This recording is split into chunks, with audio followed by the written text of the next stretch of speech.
പഴയ മീന് പുതിയ കുപ്പിയിലാക്കിയ ബജറ്റെന്നും പിൻവാതിൽ നിയമനത്തിൽ മാത്രം സമ്പന്നമെന്നും പ്രതിപക്ഷ നേതാവ് ടി.കെ. അഷ്റഫ്.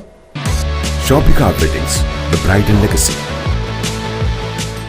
ഇവിടെ നടക്കേണ്ട തെരുവുനായ ശല്യമൊക്കെ ഇവർ ഇല്ല എന്ന് വരുത്തി തീർക്കാൻ ശ്രമമാണ്. വെള്ളക്കെട്ടിൻ്റെ പ്രശ്നങ്ങൾ ഇല്ല എന്ന് വരുത്തി തീർക്കാൻ വരാൻ പോകുന്ന 2 മാസം കഴിഞ്ഞാൽ വെള്ളക്കെട്ടിൻ്റെ പ്രശ്നം രൂക്ഷമാകാൻ പോവുകയാണ്. ഇവിടെ ഉണ്ടാക്കിയ അശാസ്ത്രീയമായ അഴുക്കുചാലുകൾ, അശാസ്ത്രീയമായ റോഡ് നിർമ്മാണം, ഇതിനൊക്കെ ഇപ്പോൾ മുനിസിപ്പാലിറ്റിയോട് പറയുമ്പോൾ അതൊക്കെ കൈമലർത്തുകയാണ്. കോടിക്കണക്കിന് രൂപയാണ് നമ്മുടെ മുനിസിപ്പാലിറ്റിയിലെ ജനങ്ങളുടെ ഫണ്ട് ഉപയോഗിച്ചുകൊണ്ട് പ്രവർത്തിക്കുന്നത്. അതൊക്കെ അശാസ്ത്രീയമായ ഫണ്ടുകളാണ്. ഇതെവിടുന്ന് ഫണ്ട് വന്നു?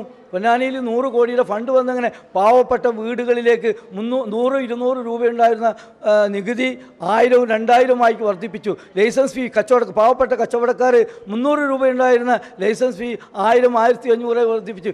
ഇങ്ങനെ ഉണ്ടാക്കിയ പാവപ്പെട്ട ജനങ്ങളിൽ നിന്ന് ഊറ്റിയെടുത്ത ഈ 100 കോടിയോളം വരുന്ന വരുമാനം ഇവർ വളരെ ലാഘവത്തോടു കൂടി ഒരു നെറിയും കൂടാതെ ഒരു കാര്യമാപ്ത പ്രശസ്തമായ പരിപാടിക്കും നൽകാതെ ഇവർ 20 ലക്ഷം രൂപ പെട്രോളിന് മാത്രം ചിലവാക്കി. ഒരു വർഷം നമ്മളെ ഭരിക്കാൻ വേണ്ടി 20 ലക്ഷം രൂപയാണ് പെട്രോളിന് മാത്രം.